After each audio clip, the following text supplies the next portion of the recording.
یہ اب جو مضمون آ رہا ہے قرآن مجید میں بہت ہی اہم مضمون ہے۔ فَأَمَّا الْإِنسَانُ إِذَا مَا ابْتَلَاهُ رَبُّهُ فَأَكْرَمَهُ وَنَعَّمَهُ فَيَقُولُ رَبِّي أَكْرَمَنِ۔ انسان کا معاملہ یہ ہے کہ جب اس کا رب اسے آزماتا ہے، اسے عزت دیتا ہے، نعمتیں دیتا ہے، تو وہ کہتا ہے میرے رب نے مجھے عزت دی۔ وَأَمَّا إِذَا مَا ابْتَلَاهُ فَقَدَرَ عَلَيْهِ رِزْقَهُ، جب اسے آزماتا ہے اور اس کا رزق جو ہے اس پر تنگ کر دیتا ہے، راشننگ کر دیتا ہے، تھوڑا تھوڑا دیتا ہے، فَيَقُولُ رَبِّي أَهَانَنِ، تو وہ کہتا ہے میرے رب نے مجھے ذلیل کر دیا۔ کلا، ایسا نہیں ہے۔ آپ کو کیا خرابی نظر آئی اس میں؟ کوئی شرک نہیں ہے۔ اس نے یہ تو نہیں کہا کہ مجھے نعمتیں دی ہیں تو کوئی لکشمی مائی کی کرپا ہو گئی ہے، یہ تو نہیں کہا۔ اللہ نے، میرے رب نے مجھے عزت دے دی، اور اگر کہیں تنگی آ گئی ہے تو یہ میرے رب نے مجھے ذلیل کر دیا۔ توحید تو مکمل ہے نا یہاں، کہ کسی اور دیوی دیوتا، کسی اور الہہ کا تذکرہ نہیں ہے۔ رب ہی نے مجھے عزت دی، رب ہی نے مجھے ذلیل کیا۔ تو عز من تشاء و تذل من تشاء، اے اللہ تو ہی ہے جس کو چاہتا عزت دیتا ہے، جس کو چاہتا ذلیل کر دیتا ہے۔ تو کیا خرابی کیا ہے اس میں؟ اس میں خرابی یہ ہے کہ اس دنیا میں جو کچھ تمہیں ملتا ہے تم اسے عزت مت سمجھو، یہ امتحان ہے، اور اگر کبھی تنگی آتی ہے اسے ذلت نہ سمجھو، یہ بھی امتحان ہے۔ یہ برابر ہے۔ یہ تم نے اسے عزت سمجھا، دھوکہ کھا گئے، اس کو ذلت سمجھا، دھوکہ کھا گئے۔ چاہے توحید انٹیکٹ ہے آپ کی، لیکن توحید جو ہے وہ تو یوں سمجھیے کہ جڑ بنیاد ہے نا ہدایت کی، اس سے اوپر بھی تو منزلیں ہیں ہدایت کی کہ نہیں؟ یہ امتحان ہے۔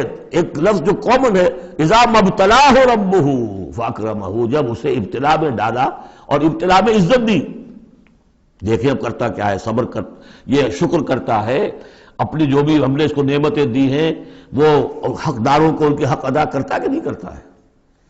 یہ عزت نہیں ہے۔ عزت تو تب ہوگی جب تم اس امتحان میں پورے اترو گے۔ ذالک یوم التغابن، وہ تو قیامت میں پتہ چلے گا کہ کس کے لیے عزت تھی، کس کے لیے نہیں۔ کسی کو تنگی دی ہے تو یہ ذلت نہیں ہے، دیکھنا ہے صبر کرتا ہے کہ نہیں کرتا۔ کہیں یہ بالکل مستر ہو کر اور اپنی عزت نفس جو ہے ہتھیلی پر رکھ کر لوگوں کے سامنے مانگنے کے لیے تو نہیں نکل جاتا، پتہ چل گیا نا۔ تو یہ امتحان ہے۔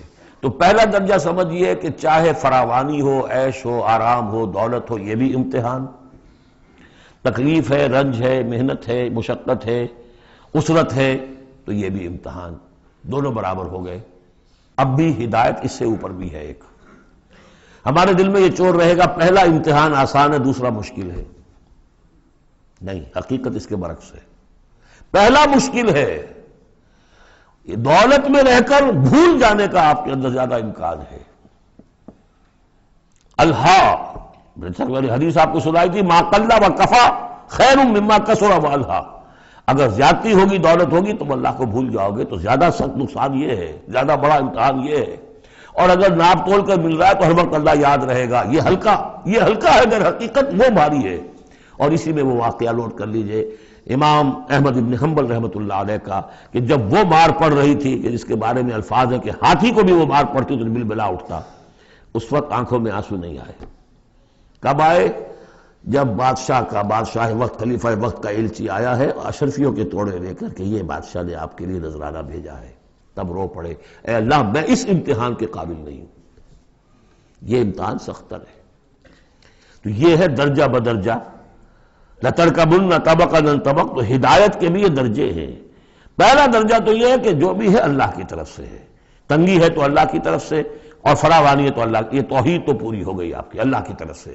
لیکن اس میں اب آگے درجے ہیں کہ یہ امتحان ہے، یہ بھی امتحان، وہ بھی امتحان، اس اعتبار سے دونوں بھی امتحان ہیں، یہ دونوں برابر ہیں۔ اس سے بھی اوپر یہ ہے، وہ امتحان مشکل ہے فراوانی والا، اور یہ امتحان جو ہے یہ آسان ہے۔